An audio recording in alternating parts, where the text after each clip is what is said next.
আসসালামু আলাইকুম। Shimul memorial north south school and college কর্তৃক আয়োজিত অনলাইন ক্লাসে তোমাদের সকলকে স্বাগতম।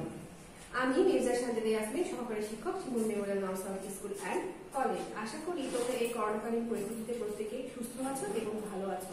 আমরা যথারীতি স্বাস্থ্যবিধি মেনে চলবো এবং অবশ্যই পরিষ্কার পরিচ্ছন্ন থাকার চেষ্টা করবো। ঠিক আছে, তাহলে আসো আমরা আজকে আমাদের ক্লাসে চলে যাই। আজকে আমরা নবম শ্রেণীর বিজ্ঞান বইয়ের নবম অধ্যায়টি নিয়ে আলোচনা করবো, যার নাম হচ্ছে কি দুর্যোগের সাথে বসবাস। আসলে আমরা দেখে নিই যে এই অধ্যায়টি থেকে আমরা কি কি শিখন ফলগুলো শিখতে পারবো। প্রথমে দেখো, আমরা জলবায়ু পরিবর্তনের প্রভাব আমরা ব্যাখ্যা করতে পারবো, পরিবেশগত সমস্যা, বৈশ্বিক উষ্ণতা এবং কার্বন দূষণ সম্পর্কে আমরা জানতে পারবো, দুর্যোগ সৃষ্টির কারণ, প্রতিরোধ, মোকাবিলার কৌশল এবং তাৎক্ষণিক করণীয় আমরা বর্ণনা করতে পারবো, খরা, সাইক্লোন, সুনামি, অ্যাসিড বৃষ্টি এবং ভূমিকম্প সম্পর্কে আমরা ব্যাখ্যা করতে পারবো, মানসম্মত ও উন্নত পরিবেশের গুরুত্ব সম্পর্কে আমরা জানতে পারবো। আসো এরপরে আমরা আমাদের আলোচ্য বিষয়গুলো দেখে নিই। আলোচ্য বিষয়ের মধ্যে যে বিষয়গুলো আছে তোমরা খুব দ্রুত খাতা কলম দিয়ে লিখে ফেলবে। প্রথমে দেখো, জলবায়ু পরিবর্তনের প্রভাব। 2 নম্বরে আমরা দেখতে পাচ্ছি পরিবেশগত সমস্যা, বৈশ্বিক সমস্যা এবং কার্বন দূষণ। তৃতীয় থেকে আমরা দেখতে পাচ্ছি দুর্যোগ সৃষ্টির কারণ, প্রতিরোধ, মোকাবিলার কৌশল এবং তাৎক্ষণিক করণীয়। 4 নম্বরে আমরা দেখতে পাচ্ছি বন্যা, খরা, সাইক্লোন, সুনামি, অ্যাসিড বৃষ্টি এবং ভূমিকম্প। এবং সবশেষে আমরা যেটা দেখতে পাচ্ছি সেটা হচ্ছে কি মানসম্মত ও উন্নত পরিবেশের গুরুত্ব। এই ক্লাসগুলো আমাদের পূর্বে আলোচনা হয়েছে, যদিও আমরা রিভিশন ক্লাস করছি। আশা করি তোমরা প্রত্যেকেই এই টপিকটার সাথে পরিচিত। আসো এখন আমরা সরাসরি আমাদের ক্লাসের মধ্যে চলে যাই। প্রথমে যে আমাদের টপিক সেটা কি ছিল, যে জলবায়ু পরিবর্তনের প্রভাব। বর্তমানে বাংলাদেশে যে জলবায়ু পরিবর্তনের যে প্রভাবগুলো রয়েছে, এর মধ্যে যে লক্ষণীয় যে প্রভাবগুলো রয়েছে সেগুলো আসো আমরা একটু দেখে নিই। প্রথমে দেখতে পাচ্ছি কি আমরা ঋতু পরিবর্তন। সার্বিকভাবে আমরা দেখতে পাচ্ছি, আমরা জানতাম কি ষড়ঋতুর বাংলাদেশ, কিন্তু বর্তমানে কি ষড়ঋতু অবস্থান করছে বাংলাদেশে? না, অবশ্যই না। কারণ দেখা যাচ্ছে শীত যে সময়টায় আসে সেই সময়টা আসছে না, গ্রীষ্ম দীর্ঘ সময় ধরে বিরাজমান, বর্ষাকাল প্রায় নাই বললেই চলে। তো এইভাবে যে পরিবর্তনগুলো হচ্ছে, এটা কি আমাদের একটা বাংলাদেশের জন্য নেগেটিভ দিক। এটা কি বাংলাদেশের জলবায়ু পরিবর্তনে ঋতু পরিবর্তনের প্রভাব। 2 নম্বরে আমরা দেখতে পাচ্ছি কি বন্যা। বর্তমানে কিন্তু বন্যা অস্বাভাবিক হারে বেড়েছে। বন্যার কি একটা নির্দিষ্ট লিমিট থাকতো, যে এই সময়টা বর্ষাকাল, এই সময়টা বন্যা হবে, কিন্তু এখন দেখা যায় কি যে কোনো সিচুয়েশন বা যে কোনো সময় বা সিজন ছাড়া কিন্তু বন্যা শুরু হয়ে যায়। এবং সেক্ষেত্রে কি হয়, পরবর্তী দেখো আমাদের যে দেখো 3 নম্বরে দেখতে পাচ্ছি কি নদী ভাঙ্গন, যার ফলে কি হচ্ছে আমাদের নদী ভাঙ্গনের সৃষ্টি হচ্ছে, বায়ু গৃহহীন হচ্ছে। এভাবে কি হচ্ছে আমাদের কিন্তু জলবায়ু পরিবর্তনের নেগেটিভ দিকগুলো আমাদের চলে আসছে আমাদের মাঝে। তার 4 নম্বরে দেখতে পাচ্ছি কি খরা। এই যে বললাম কি শীতকাল কমে গেছে, বর্ষাকাল কমে গেছে, যার কারণে কি হয়েছে খরা বৃদ্ধি প্রাপ্ত হয়েছে। আমরা উত্তরাঞ্চলের মানুষ, রাজশাহী বা উত্তরাঞ্চলের এলাকা সবসময় কিন্তু দেখা যায় কি খরা প্রবল। তো এই খরার মাত্রাটাও কি বর্তমান সময়ে অনেক বেশি হারে বেড়ে গেছে। 5 নম্বরে আমরা দেখতে পাচ্ছি কি পানির লবণাক্ততা। অর্থাৎ কি হচ্ছে, আমাদের বন্যা হচ্ছে, নদী ভাঙন হচ্ছে, খরা হচ্ছে, এই সবকিছু কিন্তু একটা অপরটার সাথে জড়িত, যার ফলে কি হচ্ছে পানির লবণাক্ততার পরিমাণটা বেড়ে যাচ্ছে। আর লবণাক্ততার পরিমাণ বেশি হয়ে গেলে সেখানে কি হয়, সেখানে কিন্তু যে মাছ বা রেণুকণাগুলো থাকে তারা কিন্তু যথাযথভাবে থাকতে পারে না এবং তারা সেখানে প্রজনন করতে পারে না। তারপরে আমরা দেখতে পাচ্ছি কি সামুদ্রিক প্রবাল ঝুঁকি। প্রবাল টিকে থাকার জন্য কিন্তু একটা নির্দিষ্ট তাপমাত্রা মেনটেন করতে হয়। তো এই যে বর্তমানে যে বৈশ্বিক উষ্ণতা হচ্ছে, যে জলবায়ু পরিবর্তন হচ্ছে, যার কারণে কি হচ্ছে সমুদ্রের তলদেশের পানির যে উষ্ণতা সেটা বৃদ্ধি পাচ্ছে, যার কারণে কি হচ্ছে সামুদ্রিক যে আমাদের প্রবালগুলো রয়েছে সেগুলো কিন্তু ঝুঁকির সম্মুখীন হয়ে গেছে। তারপরে আমরা দেখতে পাচ্ছি কি বনাঞ্চল তো উল্লেখযোগ্য হারে বর্তমানে ক্ষয়ক্ষতির মধ্যে পড়ে গেছে। কারণ কি বন উজাড় করে সেখানে কি করা হচ্ছে, সেখানে বাসা বাড়ি তৈরি করা হচ্ছে, সেখানে বিভিন্ন ধরনের স্থাপনা তৈরি করা হচ্ছে। এই ছিল আমাদের সার্বিকভাবে যে বাংলাদেশের জলবায়ু পরিবর্তনের যে লক্ষণীয় প্রভাব সেগুলো। এছাড়া ছিল আমাদের কি মৎস্য সম্পদ। আমাদের যখন বন্যা হবে, নদী ভাঙন হবে, নদীতে আমার লবণাক্ততা বৃদ্ধি পাবে, সার্বিকভাবে কি হবে আমার মৎস্য সম্পদ কিন্তু ক্ষতির সম্মুখীন হবে। আমরা দেখতে পাচ্ছি স্বাস্থ্য ঝুঁকি। সার্বিকভাবে আবহাওয়া বা জলবায়ু পরিবর্তন, পারিপার্শ্বিক দিক বিবেচনা করে কিন্তু আমাদের স্বাস্থ্য ঝুঁকিটা অনেকাংশে নির্ভর করে। বারবার সিজন চেঞ্জ হলে কি হয়, আমাদের কিন্তু অসুস্থতা বিরাজ করে। জীববৈচিত্র্য, আমরা যে পরিবেশটা দেখতে সবসময় দেখে এসছি, সেই পরিবেশটা, সেই জীববৈচিত্র্য যদি হঠাৎ করে চেঞ্জ হয়, সেখানে কি হবে অনেক বেশি কিন্তু ক্ষতির সম্মুখীন হবে। তারপর আমরা দেখতে পাচ্ছি কি সাইক্লোন। বিভিন্ন ধরনের জলবায়ুজনিত পরিবর্তনের ফলে হয়, বৈশ্বিক উষ্ণতা বলি, সেটা বন্যা বলি, সেটা খরা বলি, এই বিভিন্ন কারণ মিলে কিন্তু আমার কি হচ্ছে সাইক্লোন সৃষ্টি হচ্ছে, এবং সেটাও কি আমরা পরবর্তীতে বিশদ আলোচনায় যাব, সেটাও আমাদের জলবায়ু পরিবর্তনের উল্লেখযোগ্য প্রভাব। এখানে আমরা একটা চিত্র দেখতে পাচ্ছি যে জলবায়ু পরিবর্তনের ফলে কি হয়েছে, নদী ভেঙে যাচ্ছে, নদীর পাড় ভেঙে কি হচ্ছে, নদী আমার যে ভূমি সে ভূমিটাকে গ্রাস করছে। এরপর আমরা দেখবো পরিবেশগত সমস্যা, বৈশ্বিক উষ্ণতা এবং কার্বন দূষণ। বাংলাদেশ সহ কি বলা হয়েছে যে বিশ্বের প্রতিটি স্থানে এখন নানা রকম পরিবেশগত সমস্যায় জর্জরিত। এই সমস্যাগুলোর অন্যতম একটা কারণ হচ্ছে কি জনসংখ্যা।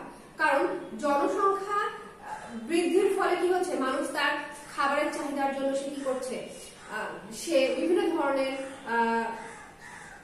অনৈতিক কর্মকাণ্ড বলি বা অসামাজিক কর্মকাণ্ড বলি, সেই ধরনের কর্মকাণ্ডে লিপ্ত হচ্ছে। সে কি করছে, থাকার জন্য তার বাসস্থান দরকার, সেখানে বড় করে উজাড় হচ্ছে। তারপরে কি হচ্ছে, পুকুর জলাশয় ভরাট করা হচ্ছে, সেখানে কি করা হচ্ছে, বিল্ডিং করা হচ্ছে। এইগুলো সবকিছু মিলে কিন্তু এর মধ্যে অন্যতম যে সমস্যা সেটা হচ্ছে কি আমার জনসংখ্যা বৃদ্ধি। এটি একদিকে যেমন একটি গুরুত্বপূর্ণ সমস্যা, অন্যের দিকে আমরা যেমন বললাম কি পরিবেশগত আরেকটি মূল সমস্যাও। বর্তমানে যে হারে পৃথিবীতে জনসংখ্যা বাড়ছে তাতে আগামী 2050 সালের মধ্যে বিশ্বের জনসংখ্যা কত হবে, জনসংখ্যা হবে প্রায় 10 বিলিয়ন। একটি সমীক্ষায় দেখা গেছে 1950 সালের পর থেকে জনসংখ্যা বৃদ্ধির কারণে শতকরা প্রায় কি 80% বনভূমি কিন্তু আমার উজাড় হয়ে গেছে। আবার 1991-92 সালে বাংলাদেশে উৎপাদিত যে মোট খাদ্যশস্যের পরিমাণ ছিল প্রায় 19.32 মিলিয়ন মেট্রিক টন, যা 2007-08 সালে এসে দাঁড়ায় 30 মিলিয়ন মেট্রিক টন, এবং 2010-11 সালে এসে যা দাঁড়িয়েছে আমার প্রায় 40 মিলিয়ন মেট্রিক টন। বৈশ্বিক উষ্ণতা হচ্ছে এই যে আমাদের পৃথিবীটা দিন দিন উষ্ণ হচ্ছে বিভিন্ন গ্যাসের দ্বারা, বিভিন্ন ধরনের দূষক পদার্থের দ্বারা। তার মধ্যে কি রয়েছে, কার্বন ডাই অক্সাইড রয়েছে, ওজোন গ্যাস রয়েছে, মিথেন রয়েছে, সিএফসি রয়েছে, নাইট্রোজেন রয়েছে, বিভিন্ন ধরনের জলীয় বাষ্প যেগুলো কি গ্রিন হাউস গ্যাস নামে পরিচিত, সেগুলোর পরিমাণ বেড়ে যাওয়া হচ্ছে কি আমার বৈশ্বিক উষ্ণতা।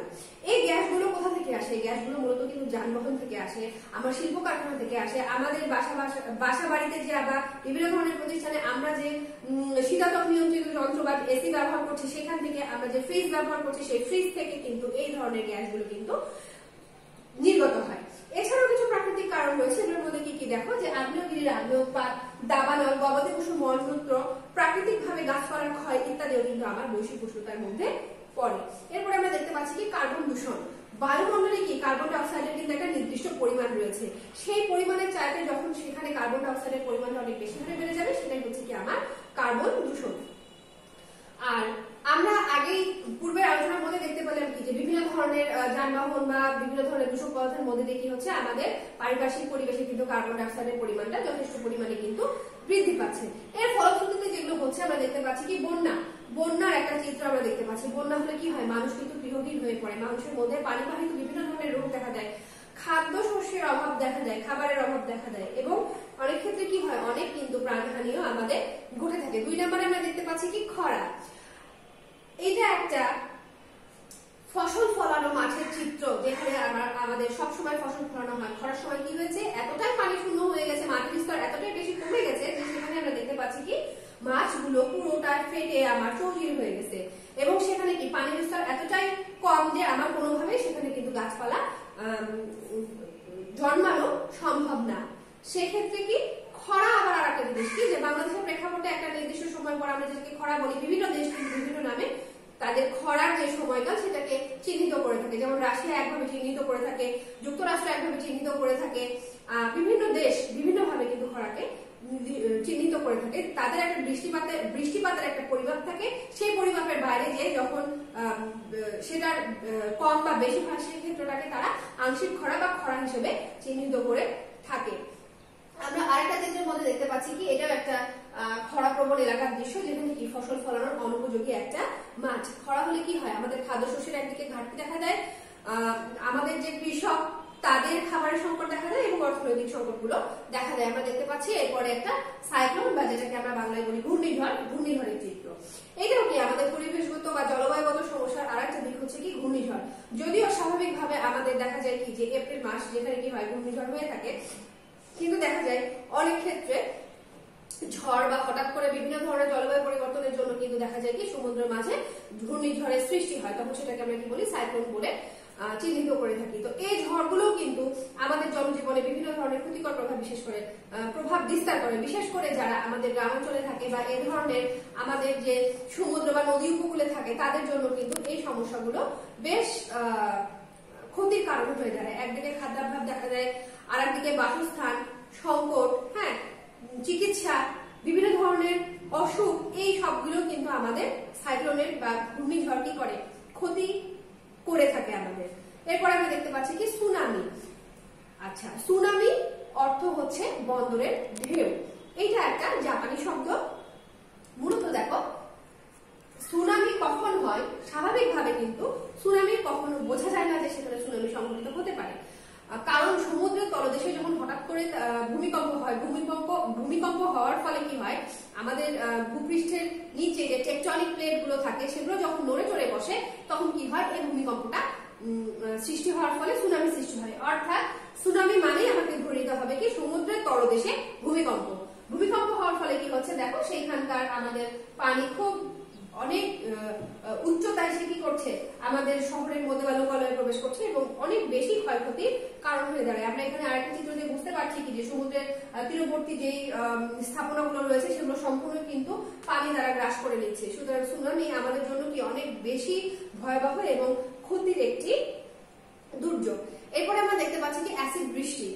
বিভিন্ন কারণে পরিবেশে যখন আমার সালফিউরিক অ্যাসিডের পরিমাণ বেড়ে যাচ্ছে বা দূষণের পরিমাণ বেড়ে যাচ্ছে, তখন যে বৃষ্টিপাতটা হয় সেখানে কি হয়, অ্যাসিডের পরিমাণটা বেশি থাকে। সেই বৃষ্টিটাকে আমরা বলে থাকি সাধারণত অ্যাসিড বৃষ্টি। অ্যাসিড বৃষ্টি সাধারণত কি হয়, আমাদের যে গাছপালাগুলো রয়েছে, কৃষি জমি রয়েছে, সেগুলোর জন্য কিন্তু ক্ষতির কারণ হয়ে দাঁড়ায়। এরপরে আমরা দেখতে পাচ্ছি কি ভূমিকম্প। এই যে আমরা বললাম সুনামির ক্ষেত্রে কি সমুদ্রের তলদেশে ভূমিকম্প, আর এই যে আমরা দেখতে পাচ্ছি ভূমিকম্প, এক্ষেত্রে কি হয়, আমাদের ভূপৃষ্ঠটা তো কি একটা টেকটনিক প্লেটের উপরে অবস্থিত। এই প্লেটগুলো ওই একইভাবে কি হচ্ছে, যখন একটা আরেকটার উপর নাড়াচাড়া হচ্ছে, নড়ে চড়ে বসছে, তখন সেটাকে কি বলা হচ্ছে, ভূমিকম্প। ভূমিকম্প এমন একটা দুর্যোগ যেটা কখনো কোনো পূর্বাভাস দেওয়া যায় না। ভূমিকম্প হলে সেটাকে শুধুমাত্র নির্ণয় করা যায় যে এর তীব্রতাটা কত। রিক্টার স্কেলে ভূমিকম্পটা নির্ণয় করা হয় যে এর তীব্রতাটা কত হয়ে থাকে, কিন্তু এটা এমন একটা দুর্যোগ যেটা সম্পর্কে আমরা পূর্বাভাস দিতে পারি না। তবে এই যে বন্যা, তারপরে খরা, সাইক্লোন, এগুলো সম্পর্কে কিন্তু আমরা ধারণা লাভ করতে পারি বা পূর্বাভাস পেতে পারি যে সেখানে কি হয়। তো ভূমিকম্প হলে আমাদের বেশ কিছু করণীয় রয়েছে, যেমন আমরা অযথাই কিন্তু ভয়ে বিচলিত হয়ে যাব না। আমরা কি করবো, অবশ্যই আমাদের বাসার যে বিম বা কলামগুলো রয়েছে সেখানে আমরা মাথার উপরে পানি দিয়ে অবস্থান করব এবং যতটা সম্ভব বড় বড় স্থাপনা থেকে আমরা দূরে সরে খালি জায়গায় দাঁড়াবো। এই যে কমন সেন্সের বিষয়গুলো, এগুলো কিন্তু আমরা করবো। আমরা অযথাই কিন্তু দৌড়াদৌড়ি বা উত্তেজিত হয়ে যাব না। এক্ষেত্রে কি হবে, আমাদের ভালোর চাইতে ক্ষতির কারণটাই কিন্তু বেশি হয়ে দাঁড়াবে। আমরা দেখতে পাচ্ছি ভূমিকম্পের ফলে কি হয়েছে, দুটো বিল্ডিং ভেঙে একাকার হয়ে গেছে এবং মানুষজনগুলো কি রাস্তায় নেমে এসেছে। সুতরাং এটাও কি আমাদের জন্য বেশ ক্ষতির একটা বিষয়। এরপর আমরা দেখতে পাচ্ছি যে মানসম্মত ও উন্নত পরিবেশের গুরুত্ব। একটি পরিবেশ যদি মানসম্মত নাই হয় তাহলে সেখানে কি আমরা বেঁচে থাকতে পারবো, সেখানে কি আমরা টিকে থাকতে পারবো? অবশ্যই না। আমাদের জীববৈচিত্র্য, আমাদের প্রাণীকুল, মানব সমাজ, এদের সকলের জন্য এবং গাছপালা, কৃষি, যাই বলি না কেন, এগুলো সবকিছুর জন্য কিন্তু আমাদের কি দরকার, একটা মানসম্মত এবং একটা উন্নত পরিবেশ অত্যন্ত জরুরি। যদি আমরা এই সময়ে আমাদের যে পরিবেশ বা বাসস্থানের জন্য যদি আমাদের অস্তিত্ব সঠিকভাবে টিকিয়ে না রাখতে পারি, তাহলে কি হবে, অনেক সময় আমাদের কি করতে হবে, নিজেদের অস্তিত্বটা কিন্তু বিলীন হয়ে যেতে হবে। সুতরাং এই ব্যাপারে আমাদের নিজেদের যেমন সচেতনতা প্রয়োজন, আমাদের নিজেদের যেমন সচেতন হতে হবে, ঠিক সেই রকম আমাদের আশেপাশে প্রত্যেকেরই কিন্তু এই সচেতনতা অত্যন্ত ভাবে জরুরি। আর প্রকৃতির সংরক্ষণশীলতার বেশ কিছু কৌশল রয়েছে, আমরা সেগুলো একটু দেখি। প্রথমে দেখতে পাচ্ছি কি সম্পদের ব্যবহার কমানো, অর্থাৎ অতিরিক্ত হারে আমরা এমন কোন ধরনের সম্পদ ব্যবহার করব না যেটা আমার পরিবেশটাকে দূষণ করতে পারে, বা যেটা ব্যবহার আমি না করলেও সুন্দরভাবে জীবন ধারণ করতে পারবো বা চলাচল করতে পারবো। দূষণ থেকে সম্পদ রক্ষা, বিভিন্ন ধরনের ক্ষয়ক্ষতির হাত থেকে আমরা কি করবো, সম্পদের যে যথাযথ ব্যবহার সেটা আমরা নিশ্চিত করবো। যেমন আমরা যদি একটা খাবারের কথা দিয়ে আলোচনা করি, যে খাবার আমরা এমন ভাবে খাবো বা তৈরি করবো বাসায়, বা এমন ভাবে কেনাকাটা করবো বা সংরক্ষণ করবো যেন সেটা কি পচে না যায়, নষ্ট না হয়ে যায়, তাহলে কি হবে, সেটা কিন্তু আমার সম্পদের একটা সুষ্ঠু ব্যবহার হবে এবং দূষণ থেকেও কিন্তু আমরা সেই খাদ্য সম্পদকে রক্ষা করতে পারবো। একই জিনিস বারবার করে ব্যবহার করা, অর্থাৎ রিসাইক্লিং। আমরা এমন কিছু প্রোডাক্ট ব্যবহার করার চেষ্টা করব যেটা আমরা কি করতে পারি, সেই সম্পদটার পুনঃ ব্যবহার করতে পারি এবং সেটাকে খেলনা হিসেবে ফেলে না দিয়ে আমরা সেটাকে রিসাইকেল করতে পারি। দেখো 4 নম্বর একটা জিনিস বলা হয়েছে যে ব্যবহৃত জিনিস ফেলে না দিয়ে তার থেকে নতুন জিনিস তৈরি করা, অর্থাৎ রিসাইক্লিং করে নতুন কোনো কিছু তৈরি করা। তারপরে কি 5 নম্বরে আমাদের প্রাকৃতিক সম্পদের পুরোপুরি ব্যবহার, অর্থাৎ এই বসবাসযোগ্য পৃথিবীটাকে আমরা বসবাসযোগ্যই করব এবং যেভাবে একটা প্রকৃতিতে একটা গাছপালা, একটা পশু পাখি, একটা প্রাণী বেড়ে ওঠে আমরা তাদের সেই বসবাসযোগ্য পরিবেশটাকে নিশ্চিত করব। এই ছিল আমাদের আজকের আলোচনা। আসো আমরা এখন মূল্যায়নটা দেখি। প্রথমে আমরা দেখতে পাচ্ছি খরা কি। ভূপৃষ্ঠ থেকে যখন পানির স্তরটা অনেক বেশি নিচে নেমে যায় এবং পানি শূন্য হয়ে যায় তখন সেই পরিস্থিতিকে আমরা বলে থাকি কি খরা।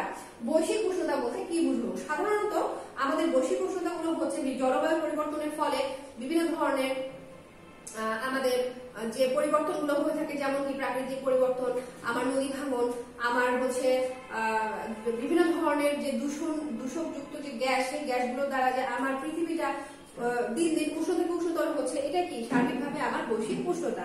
3 নম্বর আমরা দেখতে পাচ্ছি কার্বন দূষণ কি। কার্বন দূষণটা কি? বায়ুমণ্ডলে কার্বন ডাইঅক্সাইডের পরিমাণ বেড়ে যাওয়াটাই হচ্ছে আমার কার্বন দূষণ।